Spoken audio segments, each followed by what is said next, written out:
العلي العظيم. أعوذ بالله من الشيطان الرجيم. بسم الله الرحمن الرحيم. الحمد لله الذي أرسل رسوله بالهدى ودين الحق ليظهره على الدين كله ولو كره المشركون. الصلاة والسلام على سيدنا ونبينا وشفيع ذنوبنا وحبيب قلوبنا وطبيب نفوسنا ومولانا أبي القاسم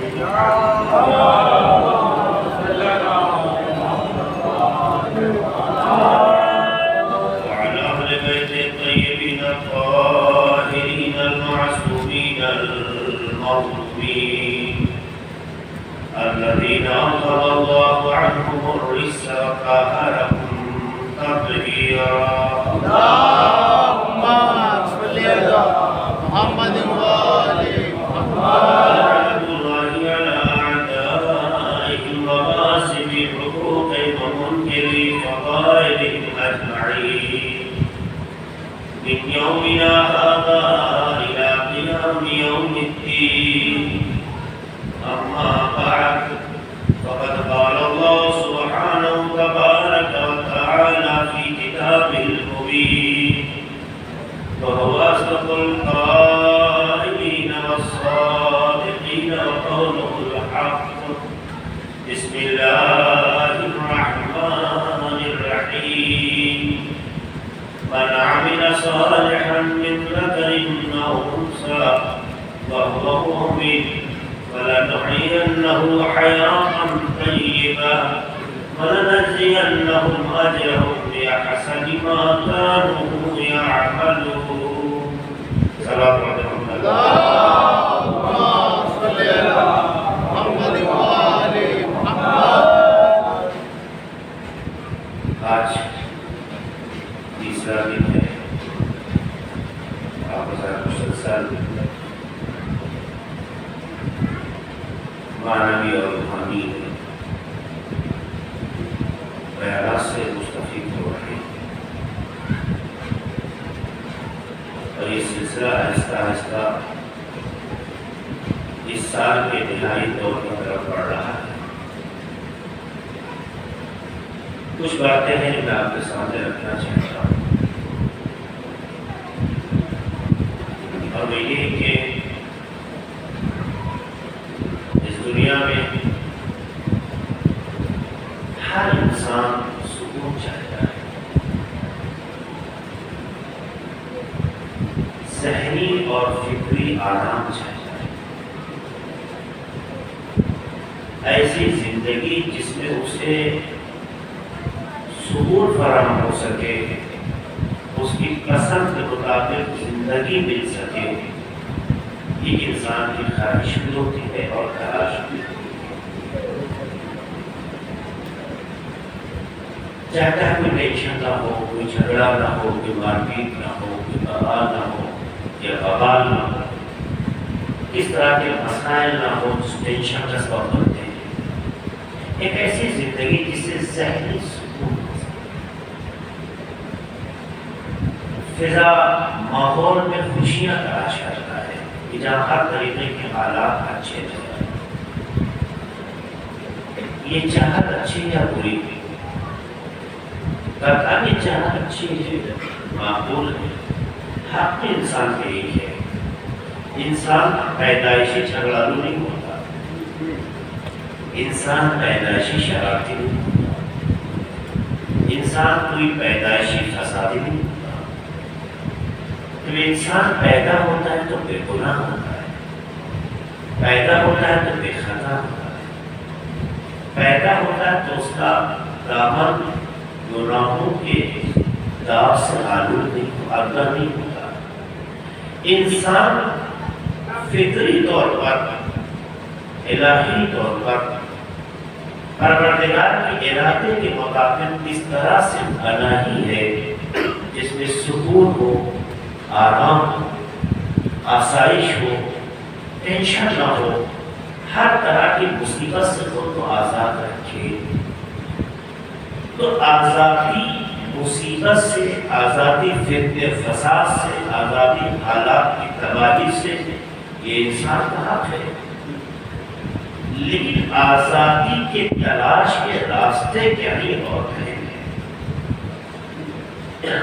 اس چیز کو ہم پسند کر رہے ہیں، وہ چیز کس راستے سے ہمیں حاصل ہو، کس راستے پہ چلے کہ ہمیں یہ سکون مل سکے، کس راستے کو طے کریں کہ ہم اس تک پہنچ سکیں، کون سے مراحل طے کریں کہ ہمیں اطمینان حاصل ہو جائے کہ ہماری زندگی میں سکون آ گیا۔ سکون چاہنا بری بات نہیں ہے، آرام چاہنا بری بات نہیں ہے، ٹینشن فری لائف کی تمنا عیب نہیں ہے، لیکن جن راستوں سے ہم سکون تلاش کر رہے ہیں اس راستے سے ہمیں سکون مل بھی رہا ہے یا نہیں، یہ طے کرنا بہت ضروری ہے۔ راستہ چلنا آسان ہے مگر ہر راستہ سکون کا سبب بن جائے ضروری نہیں۔ زندگی میں بہت سے راستے ہیں کہ لوگ تلاش کرتے ہیں سکون اور آرام۔ دیکھیے دنیا میں سکون اور آرام کے راستے تلاش کرنے کے لیے آپ دنیا میں دیکھیں لوگوں نے مختلف راستے طے کیے۔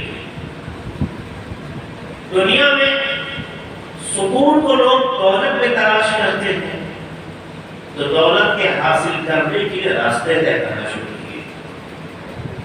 کچھ لوگوں نے محنت کی، کچھ لوگوں نے دوسرے کا حق دبایا۔ محنت کے ذریعے بھی دولت مل رہی ہے، حق دبانے سے بھی دولت حاصل ہو رہی ہے۔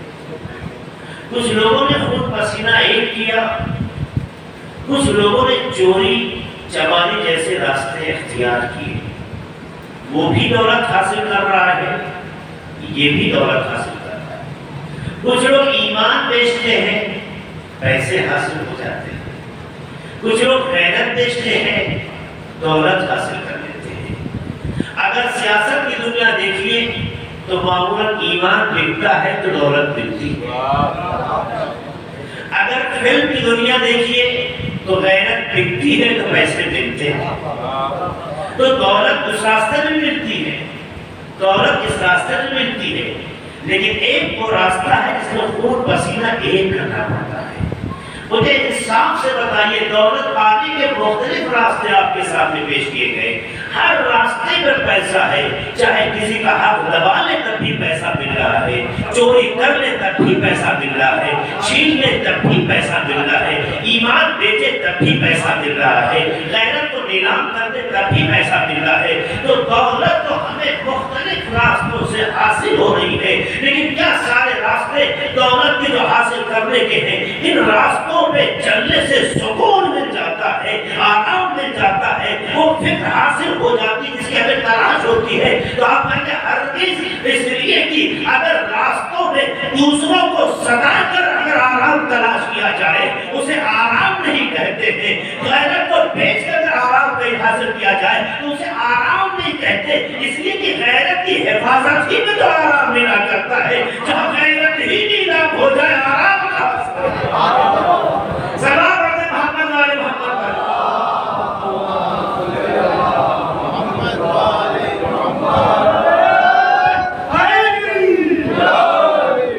سب چیز نہیں رہ گئی، غیرت ہی نہیں رہ گئی، ایمان ہی نہیں رہ گیا، غلط راستے ہم نے اپنا لیے۔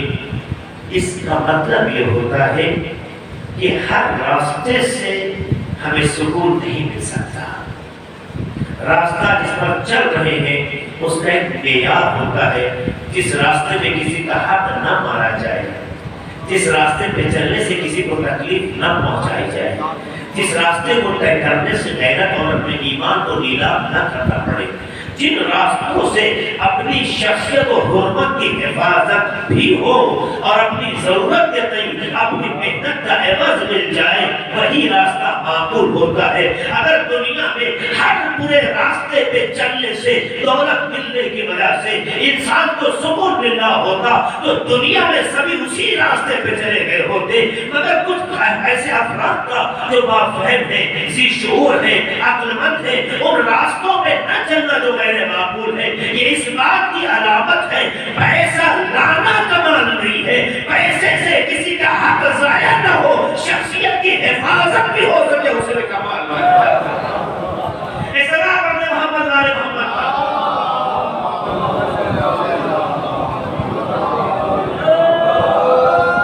دنیا میں بہت سے راستے ہیں اور راستوں کو تلاش کیا جاتا ہے، دیکھا جاتا ہے، اپنا اپنا مقدر ہے، لیکن یاد رکھیے راستے تلاش کرنا یہ آپ کی ذمہ داری ہے، پر راستہ معقول یا غیر معقول طے کیا جائے اس کی بھی ذمہ داری آپ کی ہے، کیونکہ ہر راستے پہ چلنا ہنر نہیں ہے جوانوں، ہر راستے پہ جانا ہنر نہیں ہے، ہر راستوں پہ چلنا ہنر نہیں ہے۔ اس کا مطلب یہ ہے ہمیں اگر سکون کی زندگی چاہیے تو ہر راستے سے نکلیں۔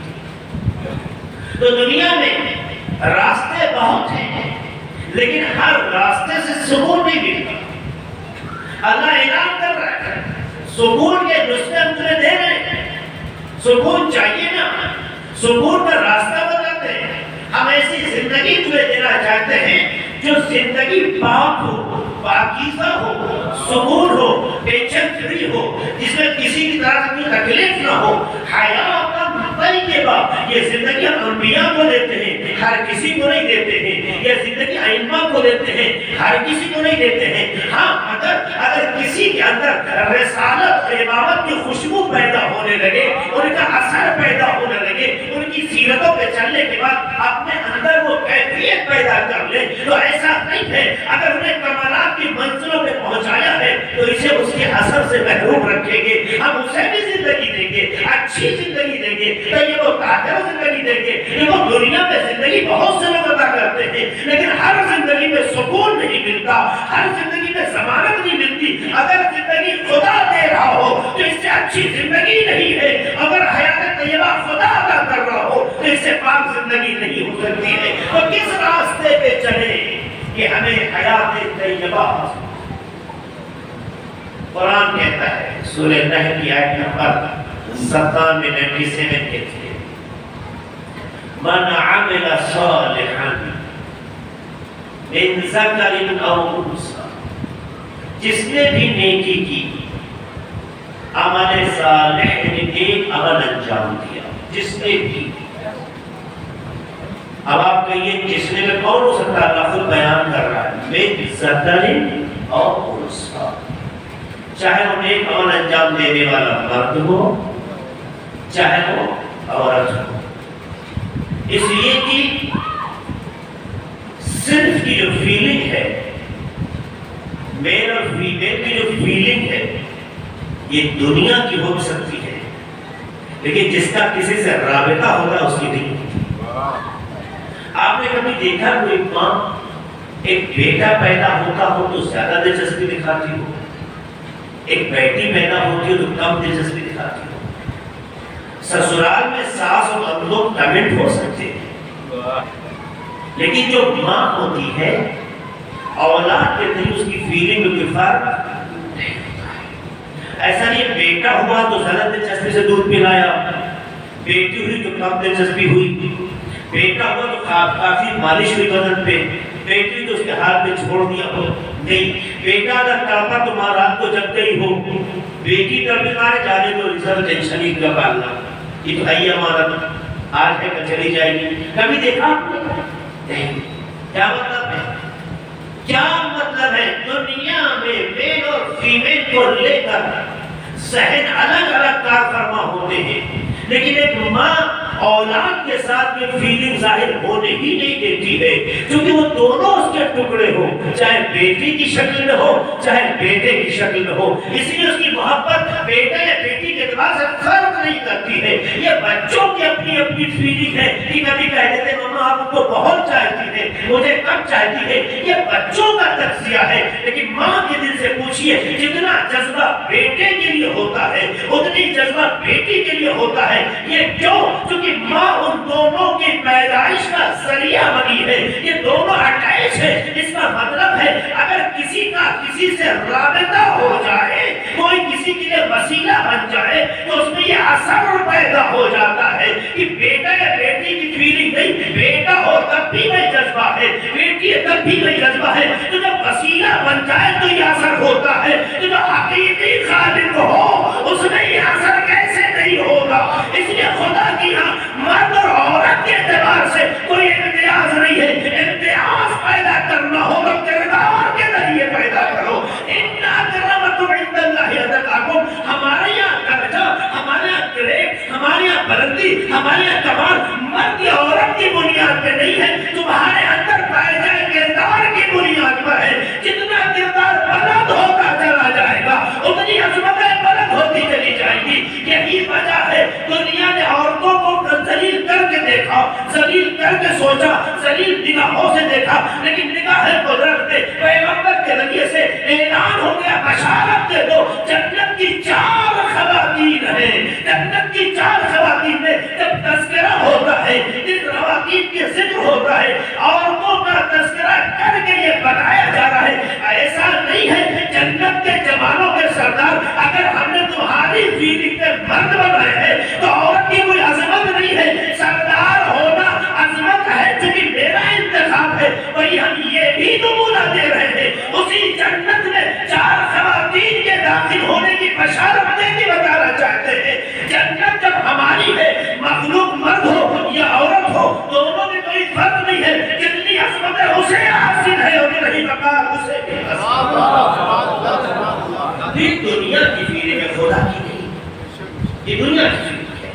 اس لیے کہا کہ ذکری اور انثى, مرد ہو یا عورت.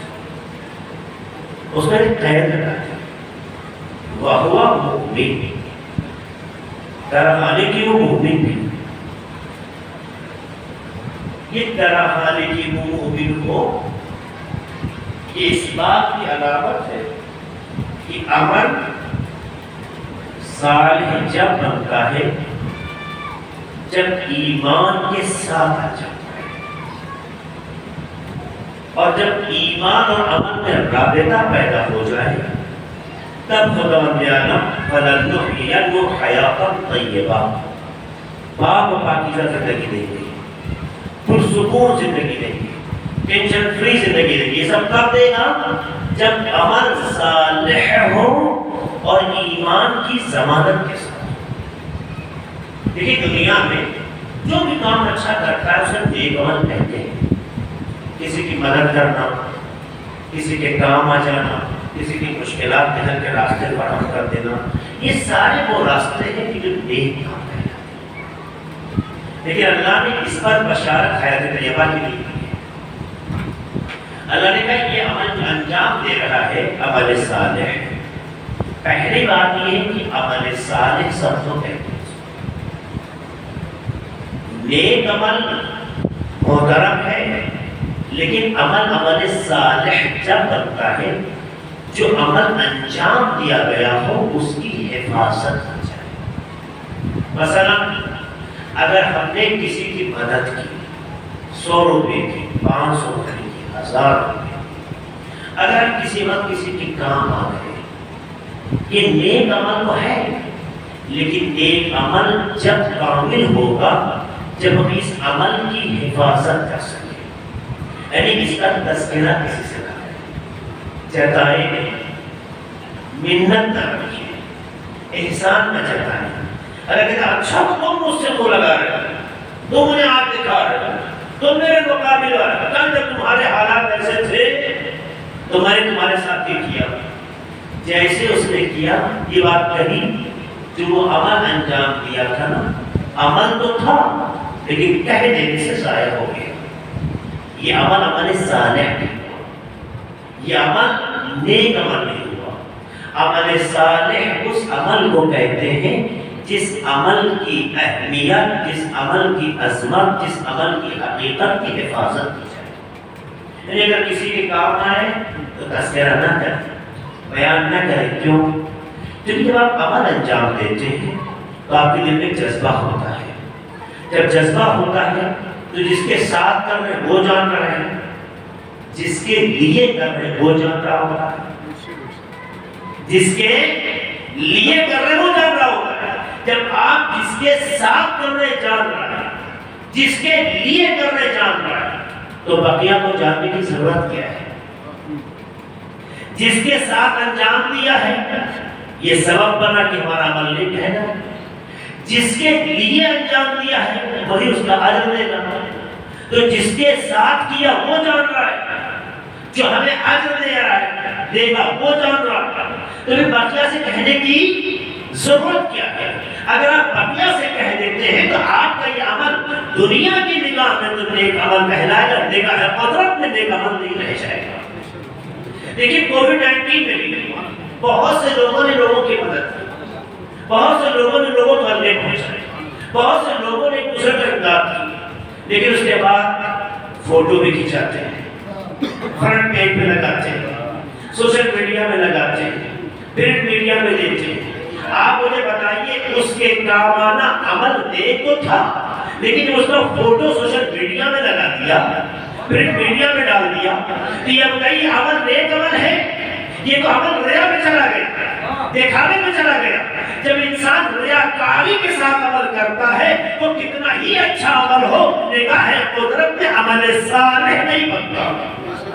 عمل صالح بننے کے لیے ضروری یہ ہے کہ جس عمل کو کیا گیا ہے اس عمل کو اس کے اوپر چھوڑ دو جس کے لیے کیا ہے، کیونکہ جس کے لیے کیا ہے وہ اجر دینے کے لیے موجود ہے۔ یہی وجہ ہے جب ہم عمل کا اجر خدا سے مانگتے ہیں تو پرنٹ میڈیا کا سہارا نہیں لیتے ہیں، فیس بک کا سہارا نہیں لیتے ہیں، سوشل میڈیا کا سہارا نہیں لیتے ہیں، کیونکہ اگر اس کے ذریعے سے اجر مل رہا ہے تو صحیح ہے، ہم نے اس کا سہارا لیا ہے۔ لیکن اگر دینے والا کوئی اور ہے تو وہ سوشل میڈیا کا محتاج نہیں ہے، تمہاری نیتوں میں سچائی ہو دینے کے لیے تیار ہے۔ یہی تو وجہ تھی کہ جب اہل بیت نے بھی اپنی روٹیاں سائل کو دے دی اور سائل نے سوچا کہ کچھ اس کا بدلہ دینا ہوگا تو کیا کہا تھا؟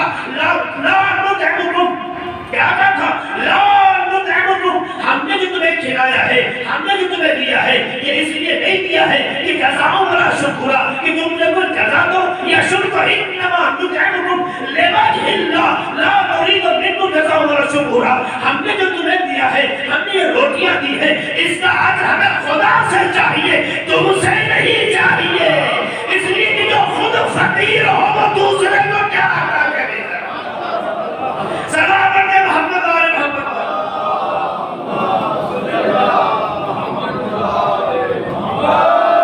جس سے آپ جس کے لیے عمل انجام دے رہے ہیں لوجہ اللہ، لوجہ اللہ کی جو قید ہے جملے میں سورہ حلقہ میں، سورہ انسان میں، یہ لوجہ اللہ کا مطلب ہے کہ خدا کے لیے۔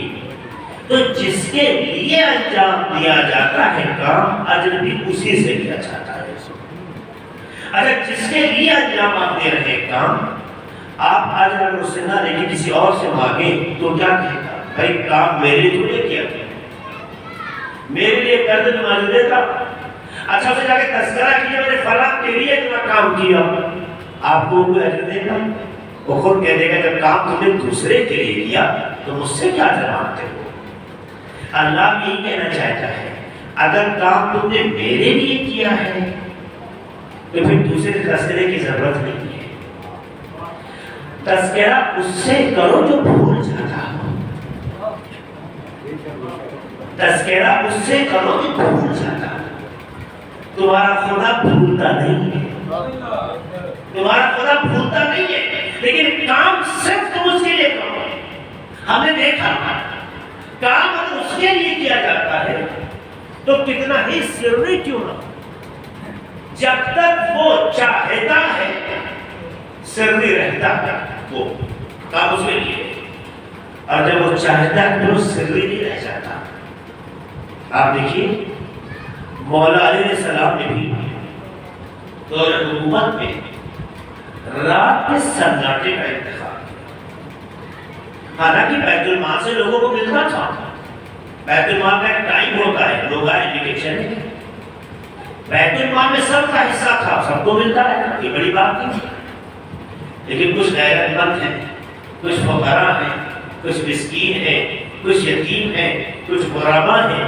امام علی علیہ السلام رات کے سناٹے میں، اچھا ہماری دنیا میں اگر کسی کو 2 کلو راشن دینا ہوتا ہے تو اتنا پروپیگنڈا ہوتا ہے، سوشل میڈیا میں آتا ہے، میڈیا میں آتا ہے، تماشے ہوتے ہیں، کوٹا ہوتا ہے، اعلان ہوتا ہے، مہمہ ہوتا ہے، بھیڑ ہوتی ہے، اس کے بعد دیا جاتا ہے۔ ہماری دنیا میں اگر کسی کو دیا جاتا تو یہ تماشے ہوتے ہیں، لیکن ہم نے یہ دیکھا ایک وقت ایسا آتا ہے، وقت کا امیر ہے، وقت کا حاکم ہے، وقت کا حاکم و امیر ہے، اسے شہرت نہیں چاہیے، کسی کو نام نہیں چاہیے، نام و شہرت ہر ایک کی پسند ہے۔ دنیا اس طرح سے سوشل میڈیا یا پروپیگنڈے کا استعمال کر کے اپنا نام کراتی ہے، لیکن زمانے کا حاکم ہے، زمانے کا امیر ہے، وقت کا امام بھی ہے۔ ایسا امام جا رہا ہے خدمت کرنے کے لیے، جا رہا ہے اللہ دینے کے لیے، اب کسی اور کو وسیلہ نہیں بناتا ہے، اپنی پشت کو سہارا بناتا ہے، اپنی جسم کو وسیلہ بناتا ہے، اپنے پشت پر غربا کا حق رکھ کے رات کے سناٹے میں جاتا ہے، رات کے سناٹے میں دے رہا ہے۔ دنیا تو دن کے اجالے میں دینا پسند کرتی ہے، اس کے بعد کیمرے لگواتی ہے، لیکن وقت کا علی رات کے سناٹے میں جا کے دیتا ہے۔ اور جب پوچھنے والا پوچھتا ہے کون، کہتا ہے غریب کے پاس، ایک فقیر کے پاس، ایک ضرورت مند کے پاس۔ اس طرح کی تعبیریں مولا علی علیہ السلام استعمال کر کے سامنے والے کو یہ نہیں بتاتے کون تمہیں دے رہا ہے، رات کا سناٹا استعمال کیا گیا اس لیے تاکہ دینے والے میں غیرت ہے، کہیں ایسا نہ ہو اس کی غیرت کو ٹھیس لگ جائے، جو دیتا بھی ہو غیرتوں کی حفاظت بھی کرتا ہو، اسے علی نبی طالب کہتے ہیں۔ دنیا دیتی ہے غیرت کو سودا کرتی ہے، علی عطا کرتا ہے غیرتوں کی بھی حفاظت کرتا ہے۔ صلوات محمد و آل محمد۔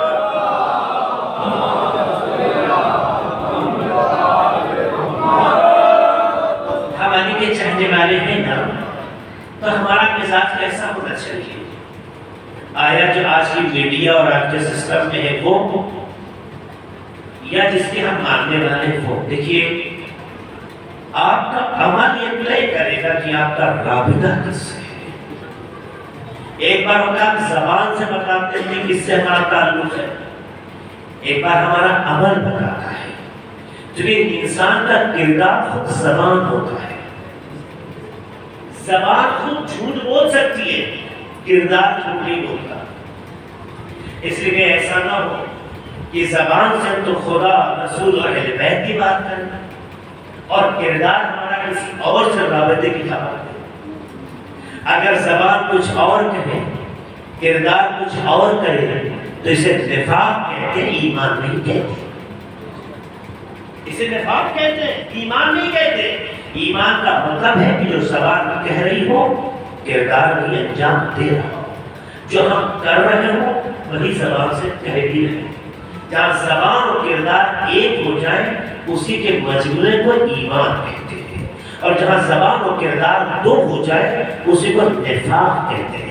علی کی محبت ایمان میں آتی ہے، نفاق میں نہیں آتی ہے۔ اس کا مطلب ہے جس کی زبان اور کردار ایک ہو وہی علی کی محبت آتی ہے۔ اب چلانے سے علی کسی کو نہیں ملتا، اہل بیت کی محبت چلانے سے نہیں ملتی ہے، بلکہ ایسا کرو کہ تمہارا کردار بتائے کہ غلام علی جا رہا ہے۔ یہ بہت اہم بات ہے۔ تو آپ دیکھیے یہ انسان دنیا میں کوئی ہمارا انجام دیتا ہے تو ڈھیورا پھیرتا ہے، اس کے لیے بہت سے ماحول بناتا ہے اور بینر لگواتا ہے، مختلف راستوں سے آوازیں لگائی جاتی ہیں اور دنیا کو خبر جاتی ہے۔ رات کے سناٹے میں جا کے دے رہے ہیں، یہ دے نہیں رہے، ہم علوی کو، ہم علی علیہ السلام کے راستے پہ چلنے والوں کو تربیت بھی دے رہے ہیں کہ اگر تمہیں کسی کے لیے جذبہ ہے تو تم اسے اس طرح سے عطا کرو کہ اس کی غیرت کی بھی حفاظت ہو، اس کی غیرت کی حفاظت ہو۔ اچھا یہ کردار علی علیہ السلام کو انجام دے، یہ وہ کیریکٹر تھا جو ایک دن کا نہیں تھا، کئی دنوں کا تھا۔ مگر گھر میں کسی کو خبر نہیں تھی. معلوم تھا گھر میں؟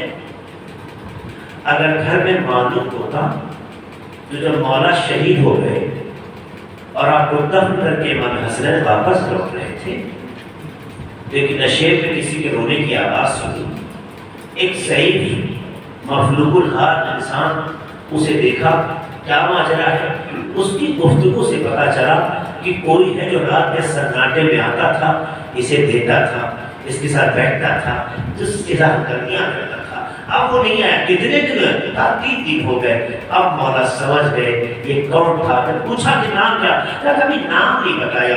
جب پوچھا تو کہا غریب غریب کے پاس ہے، ایک فقیر فقیر کے پاس ہے، ایک انسان انسان کے پاس ہے. کبھی یہ نہیں بتایا کون ہے، کبھی نہیں بتایا، کبھی نہیں بتایا. جب کبھی نہیں بتایا اور 3 دن ہو گئے وہ نہیں آیا تو اس سے قرینہ سمجھ میں آ گیا کہ جو رات کے سناٹے میں جا رہا تھا وہ کوئی اور نہیں، میرا بابا علی ہے. اب مجھے اتنا بتائیے، جب تک علی علیہ السلام زندہ تھے یہ کردار پیش کرتے رہے. کیوں؟ لوجہ اللہ، خدا کی خاطر. جو خدا کی خاطر عمل کرتا ہے وہ دنیا میں ٹھڈورا نہیں پیٹتا ہے، کیونکہ اس کا عمل دینے والا خدا ہے. جب خدا سے عمل لینا ہے تو تذکرہ کیوں کیا جائے؟ گھر میں بھی کبھی تذکرہ نہیں کیا، مگر یہ کردار علی کا تھا جو زندگی میں انجام دیتے رہے. کسی کو کانو کان خبر نہیں ہو دیتی، لیکن جیسے علی کی آنکھ بند ہوئی، آج 1400 برس گزر گئے، علی کا وہ کردار آج بھی زندہ ہے. یہ اس بات کی علامت ہے کہ جو کردار رات کے سناٹے میں بھی خدا کے لیے انجام دیا جائے، زمانہ کب کر سکتا ہے، تذکرہ ختم نہیں ہوگا. سلام علیہ محمد والے محمد.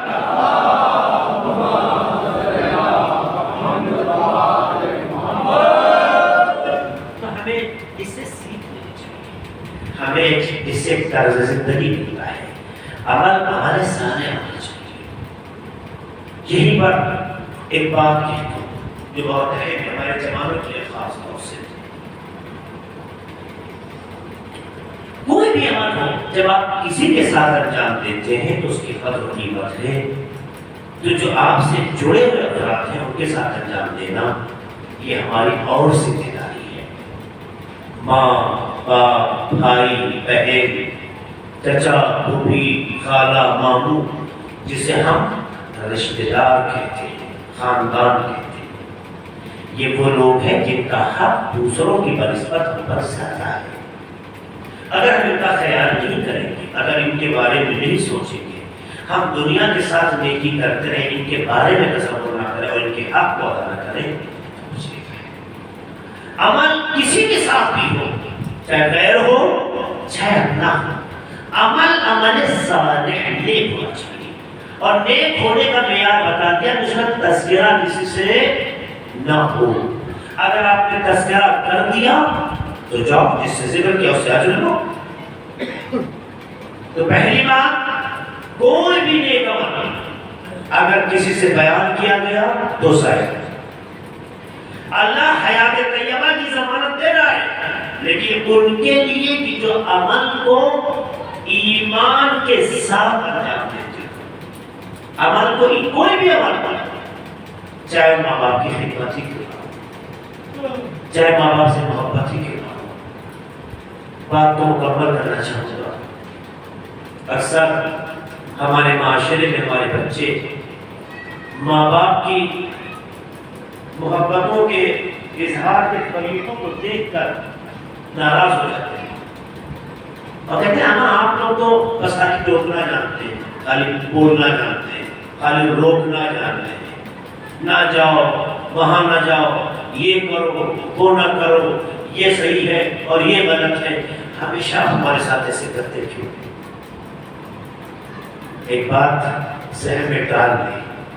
دیکھیے، بچے ہمارے بھی گھر میں پیدا ہوتے ہیں، بچے جانوروں کے بھی پیدا ہوتے ہیں. بچے ہمارے بھی گھر میں پیدا ہوتے ہیں، بچے جانوروں کے بھی گھر پیدا ہوتے ہیں.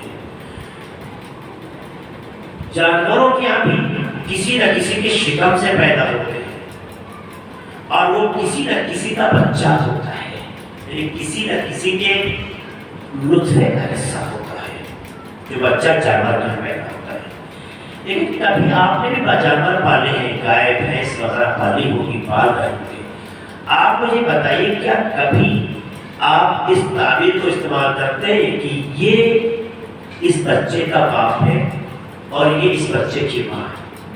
ممکن ہے کچھ دن تک وہ بچہ جب تک ماں کے پاس رہتا چلتا پھرتا دیکھے تو یہ کہیں ہاں اس کی ماں ہے، ایک عرفی تعبیر ہو اور وہ کلچر میں بولا جاتا ہو، لیکن کیا کبھی آپ بات کہتے ہیں یہ فلاں کی ماں ہے، یہ فلاں بچے کی ماں ہے، اور اس سے 2-3 بچے ہو جائیں اس بھینس سے تو آپ کے یہ دونوں بھائی بہن ہیں، ہے نا؟ کبھی ایسا ہوا کہ آپ نے بولیے جانوروں کے بچے ہوئے، بچہ کسی نہ کسی شکم سے ہوتا ہے، اور یہ بات کہنا چاہتا ہوں بچہ کسی نہ کسی شکم سے ہو رہا ہے، جس شکم سے ہو رہا ہے بہرحال اس کے لیے ماں کا نام رکھتی نہیں رکھتی، جس کے پیچھے پیٹ سے بچہ ہوتا ہے، بہرحال یہ بچہ کسی کا ہے، اس کا باپ ہونا چاہیے نہیں ہونا چاہیے۔ لیکن میں آپ سے پوچھتا ہوں کہ کبھی ایسے جانور کے یہاں جو بچے پیدا ہوتے ہیں یہ رشتے اس کے لیے لکھے گئے، بولے گئے کہ یہ اس کا بھائی، یہ اس کی بہن، یہ اس کی ماں، یہ اس کا باپ، یہ اس کا چچا، یہ اس کا ماموں، یہ اس کی پھوپھی، یہ اس کے خالہ، ہوا ہے کبھی؟ بولیے آئے نہیں؟ شاید مجھے نہ پتا، آپ بتائیے۔ اس کا مطلب رشتے جانوروں میں نہیں انسانوں میں ہوتے ہیں، اس کا مطلب یہ ہے رشتے جانور میں نہیں انسانوں میں ہوتے ہیں۔ انسان کے بچے پیدا ہوئے، جس شکم سے پیدا ہوا ماں کہنا ہے، جس کا بچہ ہے باپ کا سلام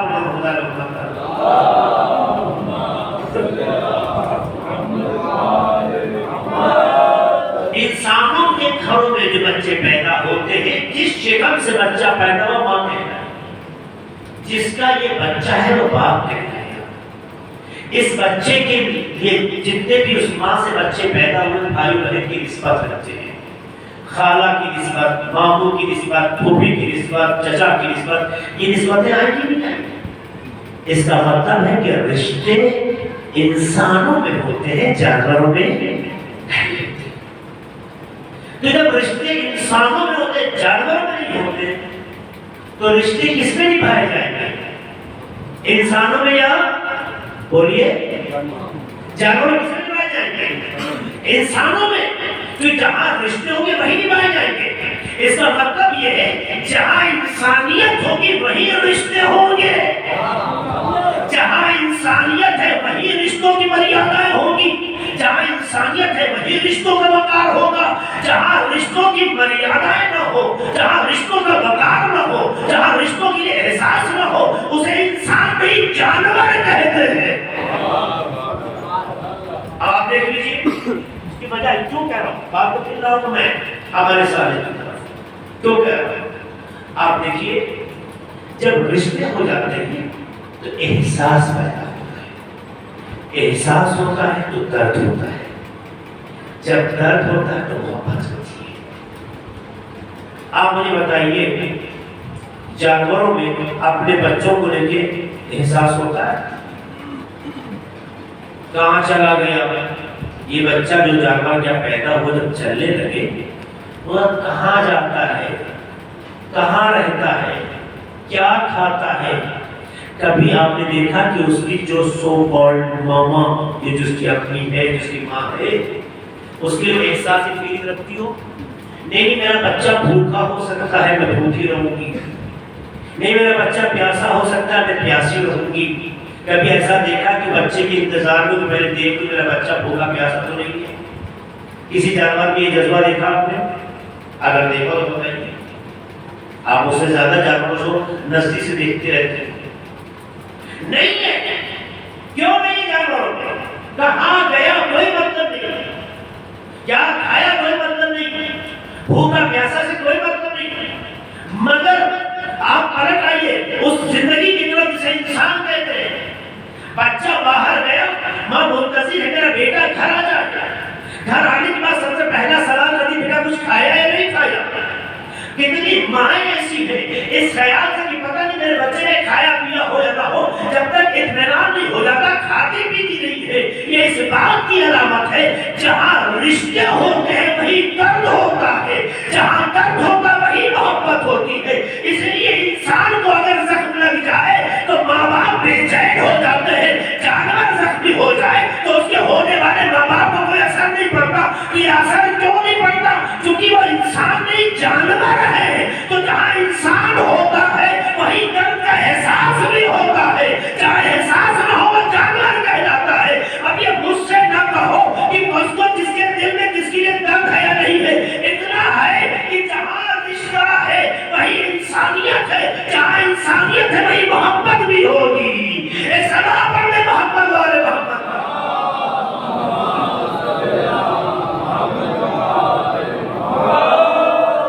تو ظاہر ہے کہ جب عمل کا مطالبہ ہوتا ہے تو عمل کا مطالبہ کس کے ساتھ ہوتا ہے؟ اسی کے ساتھ جس سے کہ آپ کا رابطہ ہوتا ہے. انسانیت کی بنیاد پر ہر کسی سے ہمارا رابطہ ہے، اور ماں باپ اس انسانیت کی فہرست میں رشتوں کی بنیاد پر ہم سے نزدیک ہوتے ہیں. اب مجھے بتائیے، دنیا میں تو ہم پیسے لگاتے رہیں مگر ماں باپ پہ خرچ نہ کریں. دنیا کو ہم سنوارتے رہیں، ہر جگہ بڑے بڑے بینر کے تلے پروگرام کرتے رہے، ماں باپ فقر کی حالت میں ہے، ماں باپ پریشان حالت میں ہے، ماں باپ سختی حالت میں ہے. تمام مصیبتوں کو ایک طرف چھوڑتے ہوئے صرف ہمیں دنیا پہچانے جب اتنا خرچ کرتے ہیں، اتنا لگاتے ہیں، اتنا کچھ کرتے ہیں. جب نیتوں میں یہ ہو کہ دنیا یہ کہے اور ماں باپ گھر میں انتظار کر رہے ہو، ایسا بچہ دنیا کو نثار کر دے دنیا کے سامنے، تو عمل صالح نہیں ہوتا ہے. کیونکہ عمل صالح جب بنے گا جو حقوق ہے اس کی رعایت بھی کرتا ہو اور دنیا کو ریاکاری کی بنیاد پر خدمت کرتا ہو. ایک سلام پڑھنے محمد والے محمد.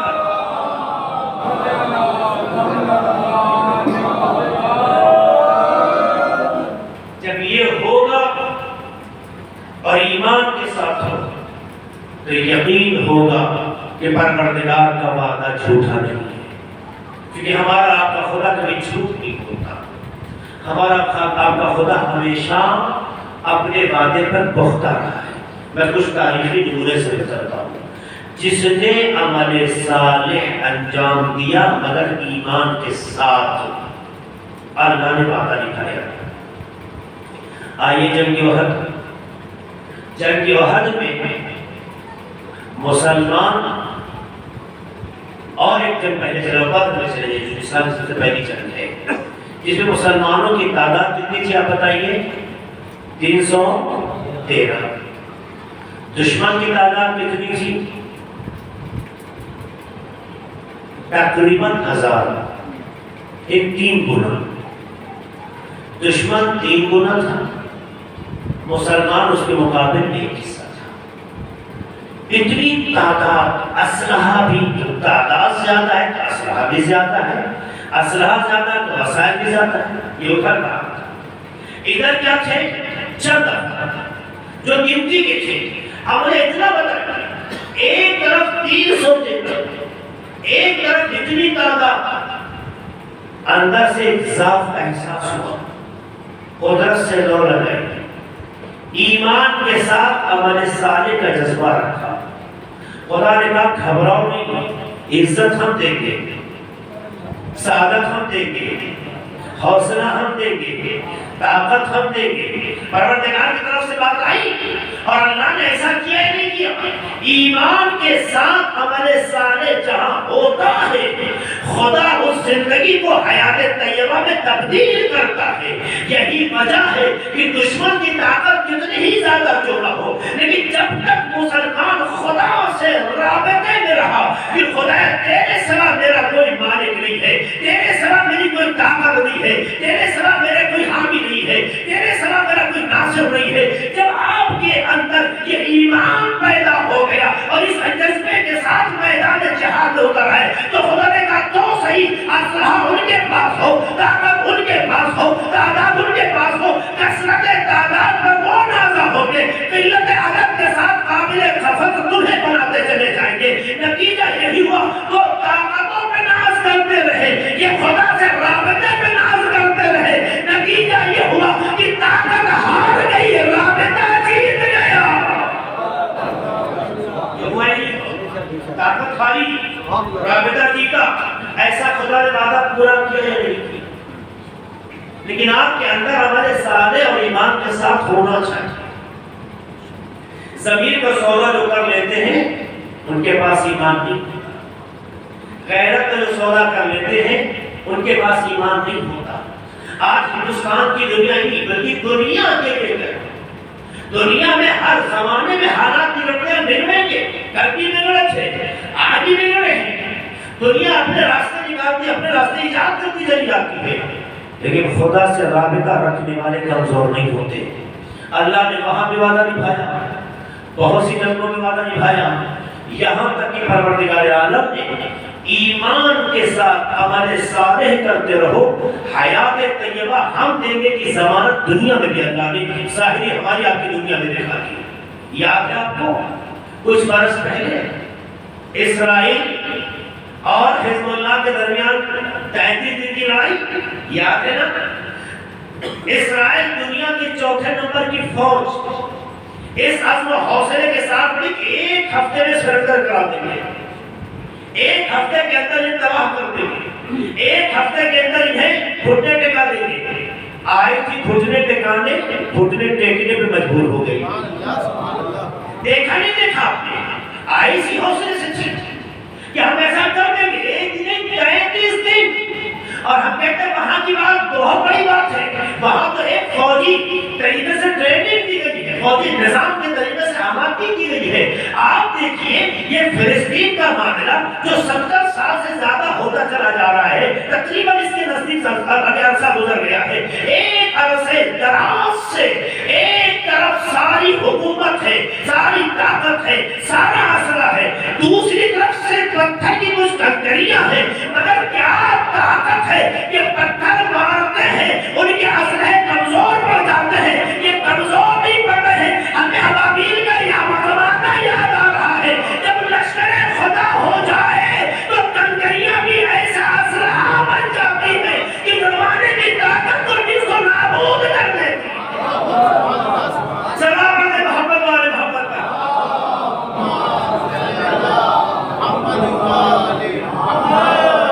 اس لیے کہ دنیا آپ کے ساتھ کیا کر سکتی ہے؟ اگر دنیا مخالف ہو جائے آپ کے ساتھ کیا کر سکتی ہے؟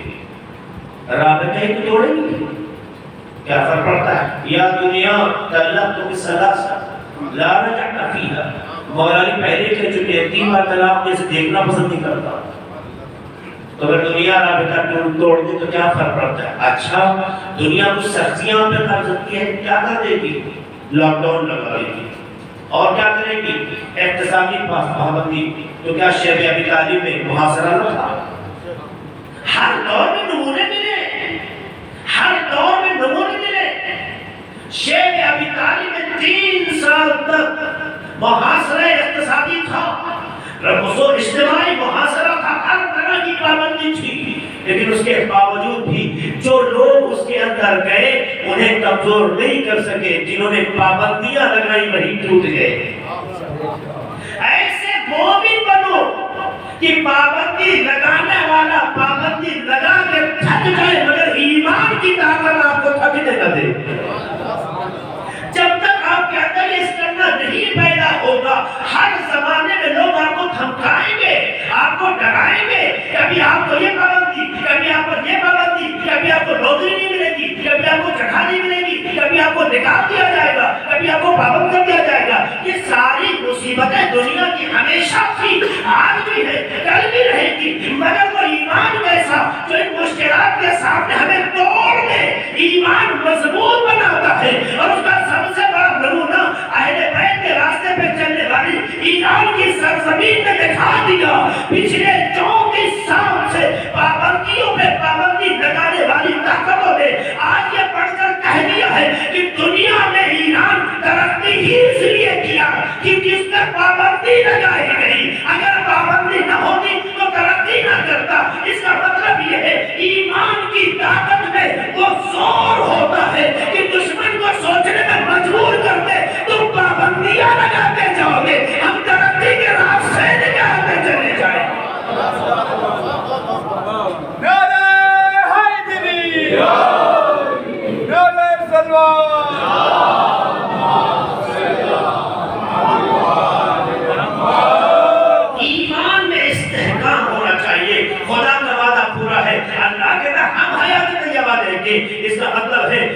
کے پاس اگر ڈالر آ جائے، ڈالر آ جانے سے حیات طیبہ نہیں ملتی، اگر پاؤنڈ آ جائے، پاؤنڈ آنے سے حیات طیبہ نہیں ملتی، اگر کوئی دنیا کے رقم آ جائے، رقم آنے سے حیات طیبہ نہیں ملتی۔ حیات طیبہ ایسا جس میں سکون بھی ہو، خدا کی رضا بھی ہو، خدا کی عطا بھی ہو، ایسی زندگی جہاں کوئی ٹینشن نہ ہو۔ یہ زندگی ملتی ہی اس وقت ہے جب عمل ایمان کے ساتھ اتنا پاک اور محترم ہو کہ جس میں ایمان کا استحکام اتنا زیادہ پایا جاتا ہو کہ آپ کے وجود کے اندر اتنا استقامت پیدا کر دے کہ دنیا کی تمام پابندیاں کمزور پڑتی نظر آئے مگر آپ کو کمزور نہ ہونے دے، کیونکہ وہ ایمان ہی کیسا جو آپ کو کمزور کر دے۔ قرآن کا وعدہ ہے وَأَنْتُمُ الْأَعْلَوْنَ إِن كُنتُم مُؤْمِنُونَ، اگر آپ مومن ہیں تو سربلند رہیں گے۔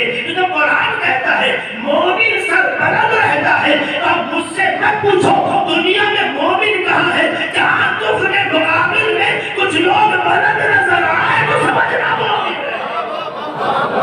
سلام پڑھنے محمد والے محمد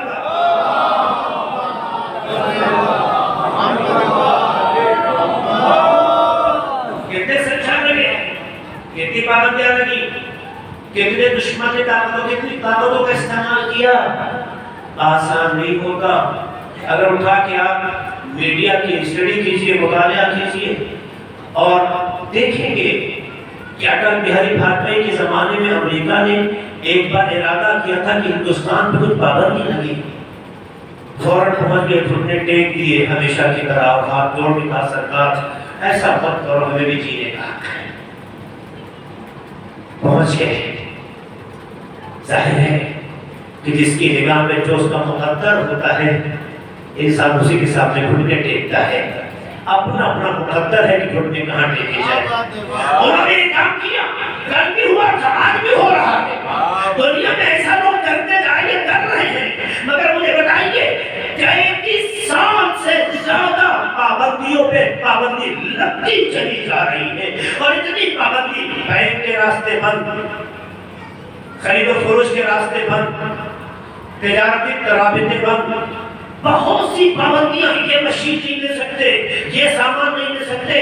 تم نے سمجھا دنیا کے تم مالک ہو گئے ہو، تمہیں ایک وقت مل گیا تو تم نے سمجھا دنیا کے مالک ہو گئے ہو، ساری پابندیاں لگاتے رہے، مگر جس میں ایمان کی طاقت کی خدایا تو دیکھ رہا ہے مجھے کیسا ہونا چاہیے تو طے کرے گا، مجھے کیسے چلنا چاہیے تو طے کرے گا، مجھے کیسے رہنا چاہیے تو طے کرے گا۔ ہم نے تیرے سامنے سر جھکایا ہے، جو معرفت کے ساتھ سر جھکاتا ہے پر کبھی زمین کا سودا نہیں کرتا ہے، تو میری حفاظت کر رہے گا، تو مجھے خیر حاصلہ ہونے کی صورت دے گا۔ نتیجہ یہی ہوا، اللہ نے کہا مجھ پر وعدہ سچا تو رکھو، ہم تمہاری مدد بھی کریں گے، اور ایسی مدد کی کہ آج دنیا دیکھ رہی ہے۔ بہت تنتنائے انداز میں ٹرمپ نے اپنے کو فرجام جیسے ایگریمنٹ سے باہر تو کر لیا تھا، لیکن آج وہی امریکہ شامل ہونے کے بہانے تلاش کر رہا ہے۔ یہ بہانے تلاش کرنا یہ اس بات کی علامت ہے تم سپر پاور ضرور کہلاتے رہے ہو، لیکن جب اصلی سپر پاور کا فیصلہ آتا ہے تو اچھے اچھے جھکتے نظر آتے ہیں۔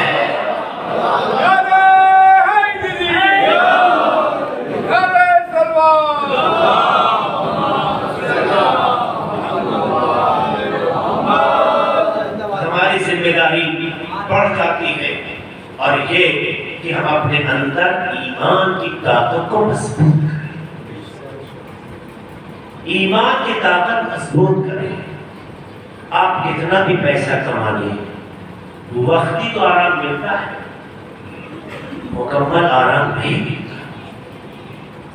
آپ اے سی لگا لیجیے، باقی پیسہ ہے لگا لیا آپ نے، آپ اے سی تو لگوا سکتے ہیں نا، 24 گھنٹے چلانے کے لیے لائٹ ہوگی تبھی تو چلے گا، اور بدل اس کو بھی چلانے کے لیے جنریٹر جیسی چیزوں کا استعمال کریں۔ ایک ٹھنڈی ہوا پانے کے لیے دنیا کتنا آپ سے پیسہ کھینچتی ہے اس کا آپ کو اندازہ نہیں، اس کے باوجود بھی آپ کو مکمل سکون نہیں دیتی، اے سی جوڑوں پہ تک پیدا کرتی ہے۔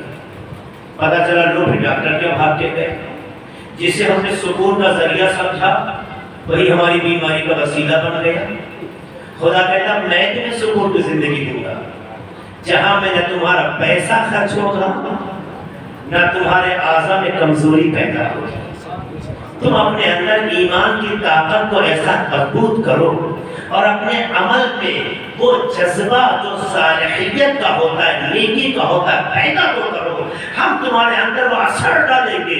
حیات طیبہ ہر کسی کو نہیں دی، ہم نے انبیاء کو دی ہے، ائمہ کو دی ہے، اولیاء کو دی ہے، مگر ہاں جنہوں نے اپنے وجود میں یہ کیفیتیں پیدا کر لی انہیں بھی دینے کو تیار ہو. اس کا مطلب یہ ہے اگر انبیاء سے ملنا ہے، ائمہ سے ملنا ہے، اولیاء سے نزدیک ہونا ہے تو صرف ایک کام کرنا ہے، اپنے کردار کو ایسا بنا لو کہ تمہارے کردار کو دیکھ کے احساس ہونے لگے کہ جب غلام کا ایسا کردار ہے تو آقا کا کردار کیسا ہوگا. جب تمہارا کردار آقا کے کردار سے ملتا چلا جائے تو تمہیں کچھ کہنے کی ضرورت نہیں ہے، کیونکہ اپنی زبان سے شیعہ کہنا اور ہے، اپنی زبان سے مولوی علی محمد کہنا اور ہے. دنیا کردار کو دیکھ کر شیعہ علی کہنے لگے یہ فخر اور ہے. تو اہل بیت نے آگے بڑھ کے سہارا دیا کہ ایسا بناؤ کہ تمہاری زبان خاموش ہو، کردار بولنے لگے. اور جب یہ کیفیت پیدا ہو جائے تو جب تمہارے اندر کردار زبان بن جائے تو اب تمہیں ریاکاری نہیں ہوگی، مکاری نہیں ہوگی. اللہ حقیقتوں میں کمال ادا کرتا ہے، مکاری میں نہیں ادا کرتا.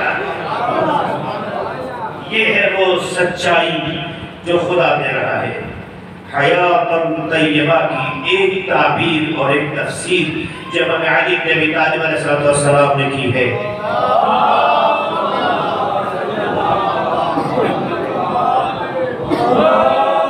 وہ ہے حیات طیبہ ای قناعہ. حیات طیبہ کا مطلب قناعت ہے. قناعت کا مطلب ہے جتنا آپ کے پاس ہے اتنے پہ راضی رہنا.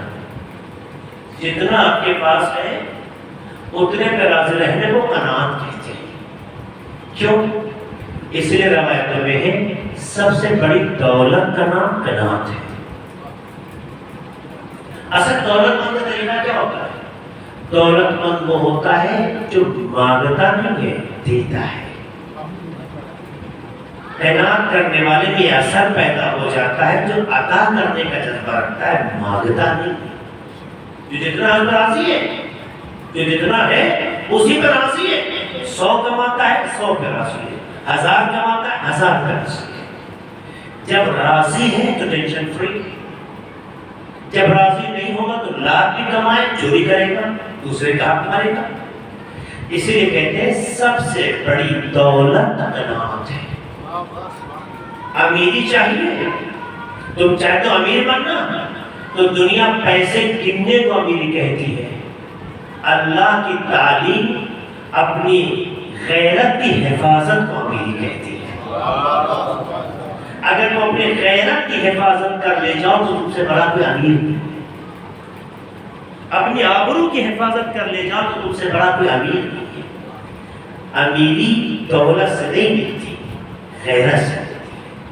قناعت سے غیرت پیدا ہوتی ہے. قناعت جس کے پاس ہوتی ہے جتنا ہے راضی ہے. آپ مجھے بتائیے، آپ کسانوں کو زندگی دیکھتے نظر سے، آپ مجھے بتائیے سکون سے کون سوتا ہے؟ میں آپ سے سوال کروں، سکون سے کون سوتا ہے؟ ایک غریب یا ایک امیر ہے؟ بولیے، آپ سے پوچھتا ہوں، سکون سے امیر سوتا ہے یا غریب؟ کیوں؟ چونکہ غریب کو کچھ کھونے کا ڈر نہیں ہوتا. غریب کو کچھ کھونے کا ڈر نہیں ہوتا. امیر سونے سے پہلے واچ مین رکھے گا، CC کیمرہ لگائے گا، خزینے محافظ رکھے گا. اسے ڈر ہے کہ لوگ حملہ نہ کر لیں، اسے ڈر ہے کہ ہماری دولت نہ چلی جائے. جسے ہر لمحے کھونے کا ڈر ہو اور رات کو سکون سے سو بھی نہ سکے، اس سے بڑا کوئی غریب نہیں ہو سکتا. اس لیے کہ امیری وہ ہے کہ جس میں کچھ کھونے کا ڈر آؤ کیا لے جانا چاہتے ہو. یہی تو وجہ ہے تاریخ اسلام میں بھی امیری اور غریبی کے چہرے ملے ہیں. کچھ لوگ مسندوں کے پانے کو امیری سمجھتے تھے، علی اس طرح سے خاموشی سو جانے کو امیری مانتے تھے. یہی وجہ ہے انہیں کھونے کا ڈر تھا، علی کو کوئی کھونے کا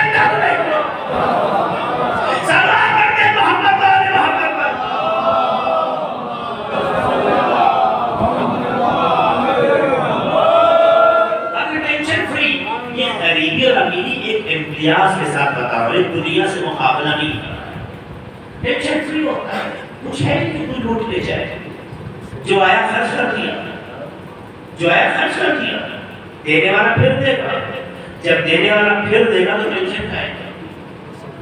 آپ دیکھیے جو جتنا کماتا ہے اور اس میں خوش ہو تو سکون سے سوتا ہے، اور جو ادھر ہاتھ پیر چلاتا ہے اور زیادہ مالدار بن جاتا ہے، اسے بچہ کڈنیپ نہ ہو جائے، اس کی بیوی کڈنیپ نہ ہو جائے، اس کے گھر حملہ نہ ہو جائے، اس کے لیے محافظ رکھے جاتے ہیں۔ پتہ چلا دنیا میں جتنا دولت بڑھتی جاتی ہے ہماری زندگی سمٹتی چلی جاتی ہے۔ غلط طرح صحیح۔ ابھی آپ دیکھیے سائیکل اٹھائیے کہیں بھی چلے جائے تو ٹینشن کچھ نہیں، جہاں چاہے چلے جائے۔ ایک امیر کا بچہ آپ کے طرح سائیکل چلا کے گزر جائے گا، اس امیری کا فائدہ کیا؟ جنہوں دنیا میں ریلیکس ہو کر اپنی زندگی نہ جی سکے، جسے ہر قدم کے اوپر دوسرے کی حفاظت چاہیے، وہ انسان امیر نہیں ہے۔ حفاظت چاہیے تو خدا سے مانگتے، غریب بھی رہتے تب بھی محفوظ رہ جاتے۔ دنیا تمہاری ہوگی، جہاں چاہتے چلے جاتے۔ اب مجھے بتاؤ دولت میں فائدہ ہے جس سے زندگی سمٹ جاتی ہے، یا اس غربت میں فائدہ جسے دنیا آپ کی کہلاتی ہو؟ سلام پڑھنے محبت والے محمد کا۔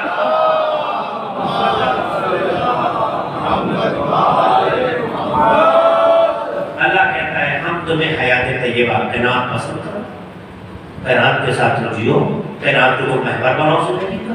ہم تمہیں دے رہے ہیں حیات طیبہ، اور حیات طیبہ ہی سب نہیں دیں گے، صرف حیات طیبہ نہیں دیں گے، اس کے ساتھ ساتھ اور دیں گے، حیات طیبہ دیں گے۔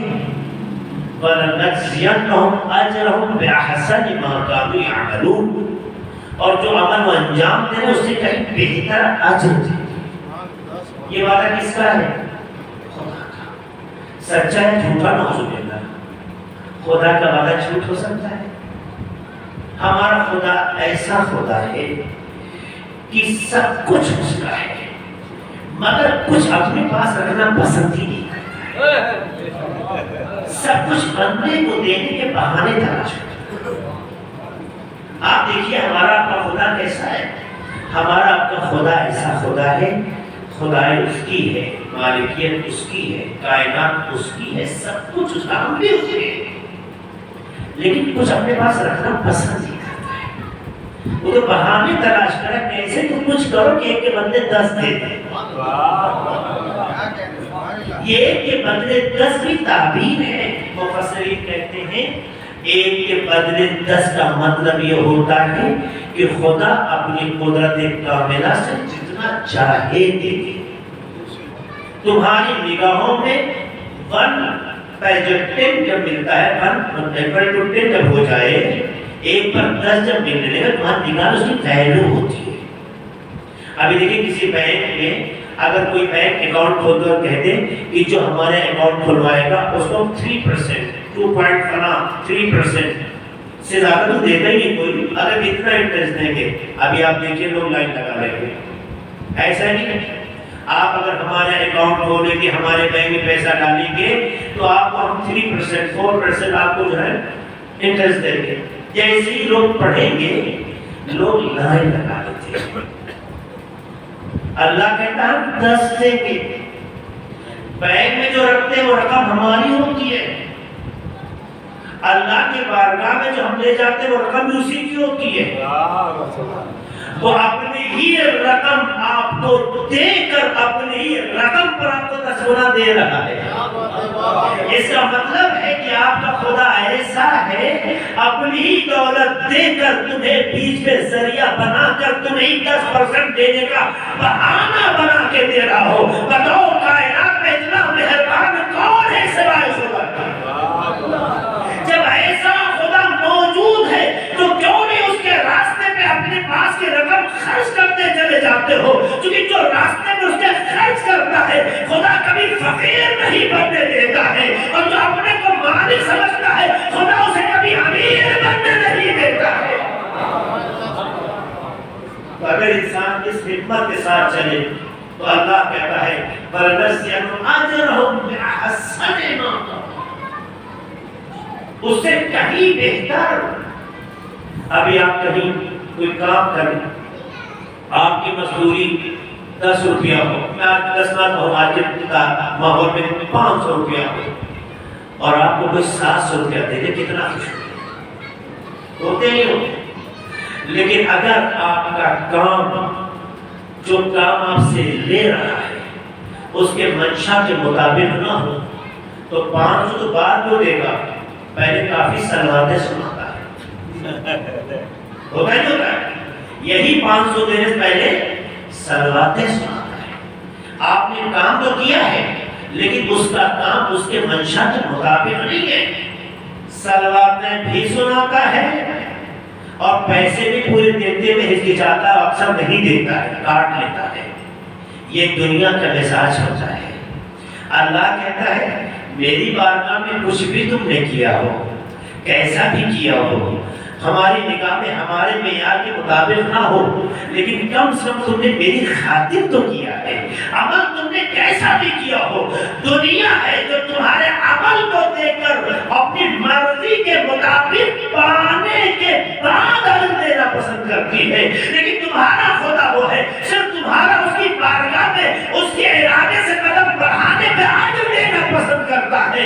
آؤ میری بارگاہ میں بڑھتے تو چلے جاؤ گے، تم نیکی کا ارادہ کرو گے تو عجر دیں گے۔ عزیزوں، کرنے پہ عجر ملنا اور ہے، ارادہ کرنے پہ عجر مل جانا یہ خدا کی فضل کرم ہے۔ سلام پڑھتے محمد والے محمد۔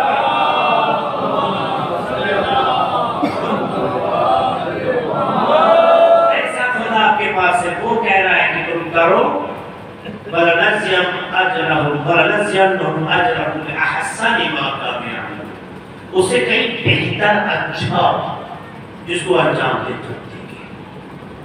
یہ خدا کا وعدہ ہے۔ جب خدا کہہ رہا ہے کہ تم صرف اپنے اندر ایک خوبی پیدا کرو، ایمان کے ساتھ عمل صالح انجام، یعنی تمہارا نیک عمل ایمان کے ساتھ ہو۔ جب یہ دونوں چیزیں ایک ساتھ ہوتی چلی جائیں گی، اس میں ریاکاری نہیں ہوگی، مکاری نہیں ہوگی، کسی کی عزت و آبرو سے کھیلنے کا جذبہ نہیں ہوگا، کسی کی غیرت کا مذاق نہیں اڑے گا، کسی کو نیچا نہیں دکھایا جائے گا۔ جب اس جذبے سے آگے بڑھتے چلے جاؤ گے، حیات طیبہ تمہارا مقدر بنتی چلی جائے گی۔ یہ خدا کا وعدہ ہے، اور صرف حیات طیبہ ہی نہیں مقدر بنے گی، ہم ایسا اجر دیں گے جو اس سے کہیں بہتر ہوگا جو تم نے انجام دیا ہے۔ تو جب یہ خدا کہہ رہا ہے تو آئیں اپنے کو ایسا بنائیں، اور جس نے خود کو ایسا بنایا پروردگار کو سے حیات طیبہ عطا کی۔ جس نے بنایا اللہ نے سے حیات طیبہ عطا کی۔ زیارت عاشورہ میں حیات طیبہ کا لفظ استعمال، یہ جملہ اس بات کی علامت ہے کہ زندگی عمل اور ایمان کے مطابق تھی۔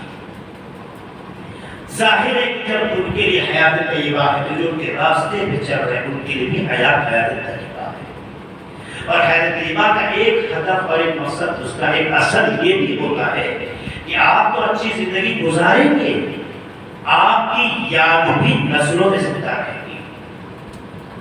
یہی وجہ ہوئی کربلا میں جن لوگوں نے امام حسین کے ساتھ خود کو جوڑا، چاہے دیر سے جوڑا چاہے جلدی جوڑا، جس نے کہ اپنے وجود کو امام حسین علیہ السلام کے ساتھ جوڑ دیا، امام حسین نے ان میں ایسا اثر پیدا کیا کہ سب کی زندگی حیات طیبہ پیدا ہوئی، سب کی زندگی حیات طیبہ بن گئی۔ آج ہم حسرت کرتے ہیں کاش ہمیں بھی ایسی زندگی ملے کہ ہم امام حسین پر جان نثار کریں، کیونکہ عظمت جو امام حسین کی محبت میں قربانی دینے پر جان نثاروں کو ملی، کائنات میں کسی کو نہیں ملی۔ اہل بیت علیہ السلام نے، امام حسین علیہ السلام نے کربلا کے اصحاب کو وہ عظمت دی، وہ درجہ دیا کہ آج دنیا میں خیرات ہے۔ آپ مجھے بتائیے، جب محرم کا چاند طلوع ہوتا ہے تو آپ خود دیکھیے کیسے آتا ہے، یہ آقا غلاموں کے ساتھ کرتے کیا ہے؟ آپ بولتے ہیں جب چاند رات ہوتی ہے، چاند رات سے 10 محرم تک ہم عشرے محرم کہتے ہیں، ٹھیک؟ عشرے محرم میں امام حسین کا تذکرہ کب ہوتا ہے؟ مجھے بتائیے، 10 محرم کو۔ آپ 6 محرم کو بلکہ 5 محرم کو کس کا تذکرہ کرتے ہیں؟ معمول محمد۔ 6 محرم کو تذکرہ کس کا کرتے ہیں؟ جناب علی اکبر کا۔ 7 محرم کو عام طور سے جناب قاسم کا، 8 محرم کو جناب عباس کا، 9 محرم کو جناب علی صاحب کا، 10 کو حسین۔ آپ کو چاند رات سے محرم مناتے ہیں نا، شروع کرتے ہیں نا۔ امام حسین کا تذکرہ 10 محرم کو، لیکن پہلی محرم سے 4 محرم کس کا تذکرہ کرتے ہیں؟ اصحاب امام حسین کا۔ امام حسین نے اپنے راستے پہ قربانی دینے والے کو اتنا آگے بڑھا دیا کہ جب محرم آتا ہے تو پہلے تذکرہ اصحاب۔ یہ ہے امام حسین علیہ السلام سے جڑنے کا اثر۔ امام حسین صاحب غلاموں کو مقدم کر دیتے ہیں، یہ وہ آقا ہے جو غلاموں کو پیچھے نہیں چھوڑتے۔ یہی وجہ ہے کہ ہر انسان خود کو کربلا سے جوڑنا چاہتا ہے۔ کیوں کربلا کی یاد ہمیں رلاتی ہے؟ کیوں کربلا کی یاد ہمیں حیات پیدا کرتی ہے؟ اس کی وجہ کہ کربلا صرف رونے کی جگہ نہیں ہے، کربلا زندگی کی جگہ ہے۔ کربلا میں بہت کچھ ہوا ہے، بہت کچھ پوشیدہ ہے، اسرار دین، اسرار مذہب، شریعت کے کمالات و امتیازات آپ کربلا میں عملی نمونے کے ذریعے دیکھ سکتے ہیں۔ امام حسین علیہ السلام سے جو وابستہ ہوا، امام حسین سے آگے بڑھا دیا۔ ہم نہیں کہتے کہ فلاں فلاں مسلک کا تھا، فلاں فلاں مسلک کا تھا۔ وہب قلبی کسی بھی مسلک کے ہو، جب پرچم حسینی کی تلے آ گئے تو حسینی، صاحب قید کسی بھی مسلک کے ہو، جب پرچم حسینی کے تحت آ گئے تو حسینی۔ اسی لیے کیا خوب کہا گیا کہ کربلا میں ایک حسین نہیں 72 حسین تھے۔ امام حسین سے جڑنے والے اس طریقے سے منقلب ہو چکے تھے کہ جو کوئی دیکھتا تھا انہیں احساس ہوتا تھا یہ حسین کا بات تھا۔ امام حسین جس زندگی پر ہاتھ رکھتے، جس زندگی پر امام حسین کی توجہ ہو جائے، ایسا اسے حسینیت میں تبدیل کر دیتے ہیں کہ غلاموں کے حالات کو دیکھ کے اندازہ ہونے لگتا کہ آقا کیسے ہے۔ مگر کربلا میں امام حسین کے ساتھ جو ظلم ہوا، جو ان کے ساتھ رویہ پیش کیا گیا، جو ان کے ساتھ سلوک کیے گئے، انسان جو اسے توجہ دیتا ہے تو دل ٹوٹتا ہے۔ کیوں؟ کہ حسین نواسہ رسول، حسین فرزند علی و فاطمہ علیہ السلام، حسین جو آبرور شریعت ہیں۔ آج ہمارے پاس دین ہے جس پر ہم فخر کرتے ہیں، اگر کربلا میں حسین کی قربانی نہ ہوتی تو دین کا شاید نام ہوتا مگر روح دین۔ پیغمبر کے نواسے نے سرزمین کربلا پہ اپنی قربانی کے ذریعے سے دین کو بچایا، مگر اس کے لیے کیسے کیسے راستے طے کیے گئے، کیسی کیسی سختیاں سہنی پڑی، کیسا خواب دیکھنا پڑا۔ آپ تصور کر لیں تو آپ کا دل دہل جائے گا۔ ابھی کورونا کی ڈر سے آپ ابھر رہے ہیں، ابھرے نہیں ہیں، باہر نہیں آئے، کہیں نہ کہیں اس کا ڈر چھپا ہے۔ آپ نے دیکھا ہوگا آپ کے محلے میں، ایک گھر میں تو کم ایسا ہوا ہوگا کہ ایک دن میں 2-3 میتیں ہو جائیں، لیکن محلے میں ممکن ہے کہ کورونا کے دنوں میں 2-3 میتیں ہو رہی تھی۔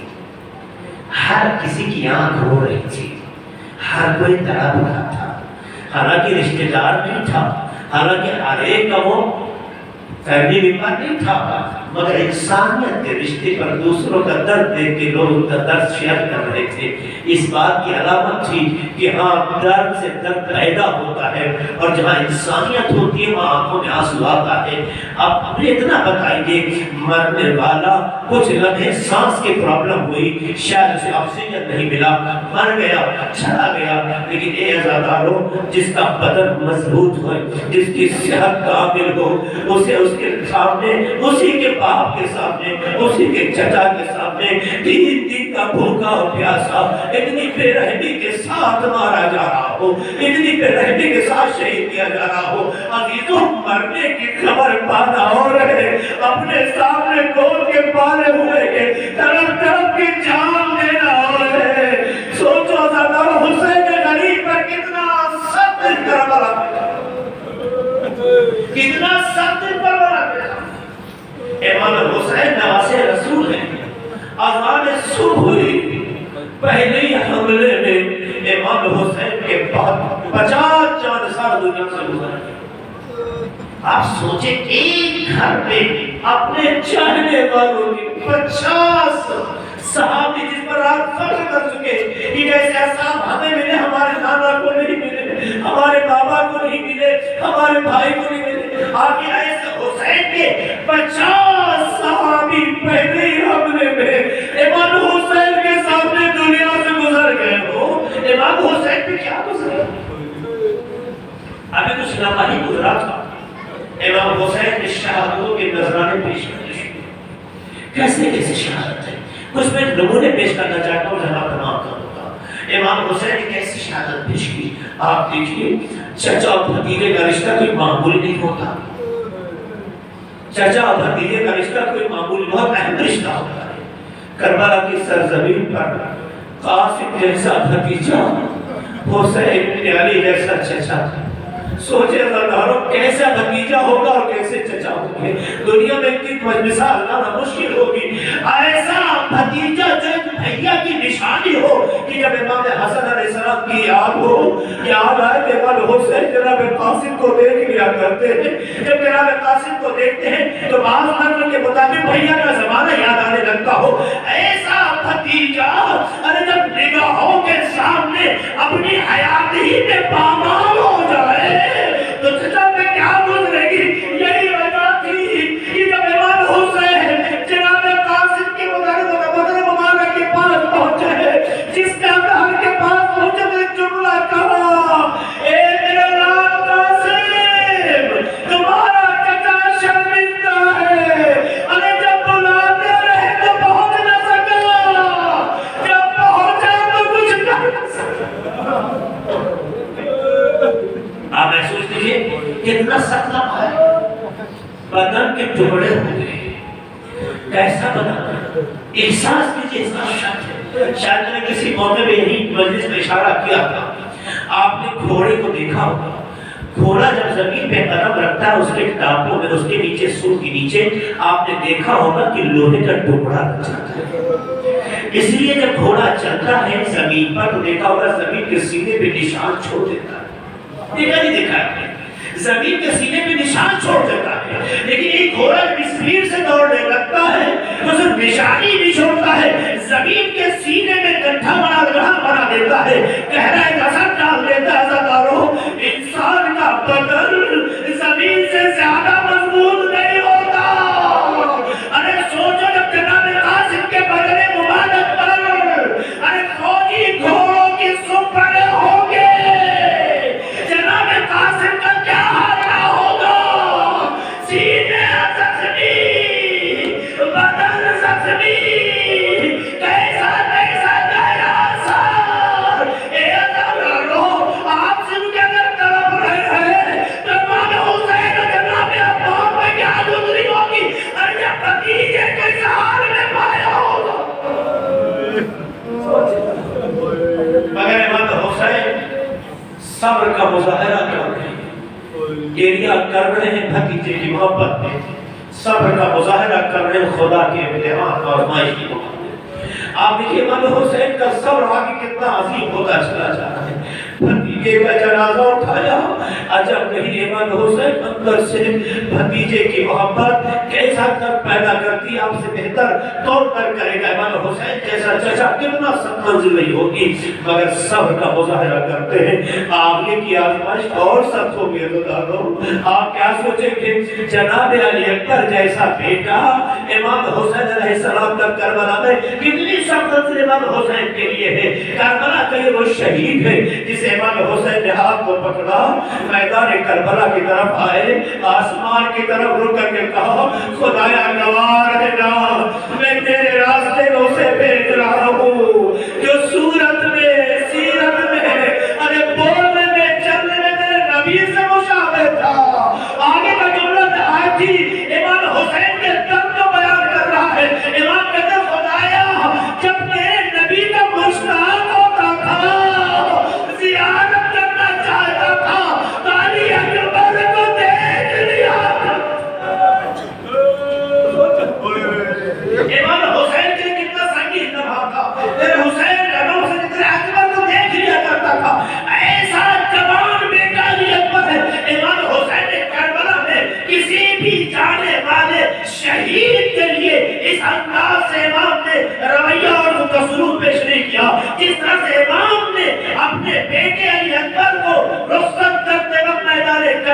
نے یہ عمل پیش کیا ہے، خدایا ہم گواہ رہنا۔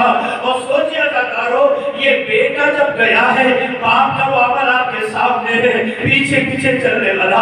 میں بات تو ختم کرنے کہنا چاہوں گا، امام حسین نے رخصت کر دیا جب جناب علی اکبر سرزمین کربلا پہ سنبھل نہ سکے، زخموں کا تاب لا کے اپنے کو سنبھال نہ سکے، گھوڑے سے نیچے آئے، آواز دی السلام علیکم یا بتا علیکم ابن السلام، بابا پر میرا سلام ہو۔ یہ جملہ جیسے امام حسین کے کان سے ٹکرایا، روایتیں کہتی ہیں، ارباب مقادیر لکھتے ہیں، امام کہتے ہیں میری آنکھوں کے سامنے اندھیرا، آواز دیتے اکبر، آواز دیتے رہو، بابا کو کچھ نظر نہیں آتا۔ کربلا کی تمام شہادتوں میں جناب علی اکبر کی شہادت اس حیثیت سے منفرد ہے کہ امام حسین نے بیان کیا ہے۔ امام حسین کہتے ہیں مجھے کچھ نظر نہیں آتا، میری آنکھوں کے سامنے پردہ آ گیا، بیٹا آواز دیتے رہو، ارباب ادا اتنا مجھے بتا دیجئے، امام حسین نے کیا کسی اور شہید کی آواز سن کے جملہ کہا؟ جناب عباس کے آواز سن کے کہا تھا اللہ ان کا سنا سہاری، میری کمر ٹوٹ گئی، لیکن جب جمال بیٹے کی آواز آئی، اے اکبر آواز دیتے رہو، بابا کو مجھ نظر نہیں آتا۔ ایک لمحے فکر امام حسین کی آنکھوں کے سامنے یہ پردہ کیسے آیا، اس کی کیا حکمت تھی؟ عزاداروں، ظالموں کو امام حسین پہ رحم نہیں آیا، ظالموں کے امام حسین کے اوپر رحم نہیں آیا، قاتلوں کو امام حسین پہ رحم نہیں آیا، یزیدیوں کو امام حسین پہ رحم نہیں آیا، لیکن کربلا کی سرزمین پر سینے دل میں، یہ سینے میں جو دل دیا ہے نا، اس میں محبت اولاد کی رکھی گئی ہے۔ امام حسین کے دل میں جو علی اکبر کی محبت رکھی ہے، خدا اس بات کو محسوس کر رہا ہے۔ شاید یہی وجہ تھی کہ خدا نے روز عاشور جوان بیٹے کی آواز پر باپ کی نگاہوں کے سامنے پردہ ڈال دیا۔ دل ظاہری نگاہ ہے وہ نہیں دیکھ سکتی جو ایک باپ کو دیکھنا پڑ سکتا ہے۔ آواز کے سہارے آگے بڑھتے رہے۔ یہ حکمت سمجھ کے جب آئی، جب جوان بیٹے کے پاس پہنچے، ہاتھوں کو بڑھا کے ٹچ کیا، کیا دیکھا؟ علی اکبر بار بار اپنے ہاتھ کو محسوس کیا کہ علی اکبر اپنے ہاتھ کو سینے کی طرف لے جا رہے ہیں۔ امام حسین نے ہاتھ سینے کی طرف بڑھایا، اے میرے لال کیا بات ہے؟ بابا سینے میں بہت درد ہو رہا ہے۔ امام حسین نے سینے پہ ہاتھ رکھا، محسوس یقیناً ہو گیا یہ نیزے کی علی ہے، علیہ نکال دی جاتی ہے، لیکن اے عزادارو اس علی کے نکالنے پر جو منظر سامنے آیا وہ ظاہری نگاہیں نہیں دیکھ سکتی۔ جیسے علی کی نکالی، علی اکبر کا کلیجہ بار، ابھی یہ حکمت سمجھ میں آئی۔ خدایا تیرے فضل پر، تیرے رحم پر سلام ہو جو کربلا کی سرزمین پر حسین ابن علی کی نگاہوں کے سامنے یہ پردہ ڈال دیا کہ کوئی بھی باپ اپنے ہاتھوں میں جوان کا کلیجہ۔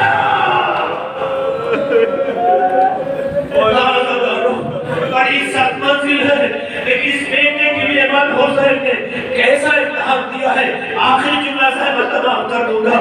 بعض رفقاتی میں ملتا ہے کہ جناب علی اکبر نے بابا سے خواہش ظاہر کی، بابا میرا جنازہ خیمے میں نہ لے جائیے گا۔ یہ اس وجہ سے کہا ہوگا کہ خیام میں پھپھی کی محبت، ماں کا جذبہ، بہنوں کی چاہت علی اکبر محسوس کر رہے ہیں۔ اے بابا میرا یہ حال میری پھپھی پر نہیں دیکھ سکے گی، اے بابا میرا یہ حال گھر کی عورتیں نہیں دیکھ پائیں گی۔ ایک روایت کہتی ہے جناب علی اکبر نے خواہش ظاہر کی، کون باپ ہوگا جو بیٹے کی آخری خواہش پر توجہ نہ دے، وہ بھی امام حسین جیسا والی۔ امام حسین خیمے میں آئے، بیویوں نے دیکھا اکبر کی خبر آئی ہمارا اکبر نہیں آیا. عزاداروں بیویوں پہ عجیب کیفیت طاری ہوئی, طرف طرف پہ رونے لگی, عجیب خیال میں منظر ہونے لگا. ارے بیویوں میں ہوشی کی طرف بڑھنے لگی. یہ کیفیت دیکھ کر حسین تیزی سے آگے بڑھے. اب علی اکبر کا جنازہ لے آئیں گے تو باتوں کا حال آ جائے گا. ارے بھومی سنبھل جائے گی, لیکن غضب ہو گیا. جیسے میدان کربلا میں پہنچے, اس فاصلے میں دشمنوں نے جذبہ انتقام میں امام حسین کے فرزند پہ اتنی تلواریں برسائیں, اتنے نیزے مارے. امام حسین نے دیکھ کے کہا یا بنیا قتل اللہ قتلو, اے میرے لال خدا انہیں تباہ کر دے. ارے جنہوں نے تمہیں تمہیں پور پور کی شکل میں کر دیا. اے عزاداروں, جناب علی اکبر کو تنہا پا کر دشمنوں نے جنہیں نیزے تلوار مارے کہ جناب علی اکبر کا بدن مختلف پور کی شکل میں ہو گیا. کہ اب امام حسین کا جنازہ اٹھاتے ہیں. کربلا میں یہ پہلا جنازہ تھا جسے اٹھاتے وقت امام حسین آواز دیتے ہیں اے بنی ہاشم, بابا سے جوان کا لاشا نہیں اٹھایا جاتا. اس کی مسئلے جانتے کیا ہے, حسین کا بدن کربلا میں کمزور نہیں پڑا تھا. بات اتنی تھی کہ جب علی اکبر کا سینہ سوار دیتے پیر آویزہ ہو جاتا تھا. ارے پیر جو سوارتے تھے سینہ جھک جاتا تھا. حسین سے جوان کا جنازہ, یہی وجہ تھی آواز دے رہے تھے اے بنی ہاشم آؤ, حسین سے جوان کا جنازہ. إِنَّ لِلَّهِ فَإِنَّ إِلَيْهِ رَاجِعُونَ. سيعلم الذين ظلموا أيهم القلب ينقلبون. فرضيات الواسطة ودل محمد کا ہمارے مختصر القبول فرما. خدا کی واسطہ ودل محمد کا مومنین کی حاجت تمنائیں پوری فرما. خدایا وہ تمام مومن مومنات جو اس طرح کے پروگرام کا حصہ ہیں, خدایا کی جان مال عزت آبرو کی حفاظت فرما. خدایا تیرے دین کی خدمت کے لیے, تیرے حسین اور اہل بیت کی خدمت کے لیے, محمد آل محمد علیہ السلام کی خدمت کے لیے دنیا میں جہاں بولے ہوئے اس طرح کے اہتمام کرتے ہیں, اس طرح کے فرش بچھاتے ہیں, خدا ان سب کے توفیقات میں اضافہ فرما. ان میں سے جو افراد دنیا سے گزر میں جا رہے ہیں مغفرت جزا, جو موجود ہیں ان کا سایہ ہمارے سر پہ قائم رکھ. خدا ہمارے بزرگوں کا سایہ ہمارے سر پہ باقی رکھ. جو ہمارے درمیان سے گزر گئے ان کا رحمت مغفرت جزا فرما. خدا کی جگہ صلی اللہ علیہ وسلم دنیا میں جہاں کی مسلمان ہیں کہ جان مال عزت آبرو کی حفاظت فرما. خدا دشمنان اسلام جو ہمارے درمیان میں نفرت کی, بغاوت کی, سرکشی کی, فساد کی دیواریں کھڑی کرتے ہیں, خدایا تو اسے اپنی حکمت سے ہمیشہ کے لیے ختم کر دے. خدایا برادران اسلامی میں انتشار پیدا کرنے والے وہ تمام عناصر کو اگر قابل اصلاح ہیں تو ان کی اصلاح فرما, اگر قابل اصلاح نہیں ہے تو ان کے شر کو ان کی طرف واپس کرتے ہیں. خدایا فرزندان توحید کو برج میں توحید کے تحت ایک ساتھ رہنے, جینے, مرنے کی توفیق عطا فرما. خدا ہمارے تمام علماء کرام درست تمہارا نظام کی حفاظت فرما. خدایا جو بیمار ہو, جن بیمار جو چاہے شفا کامل عاجل عطا فرما. خدا ہمارے وطن عزیز ہندوستان میں امن و امان قائم کر. خدایا برج میں جمہوریہ اسلامی ایران کو سفارتی عطا فرما. خدایا امام زمانے کے زور میں تعجیل فرما. ہم سب کو ان کے عوام کو ساتھ شمار فرما. آمین حسین.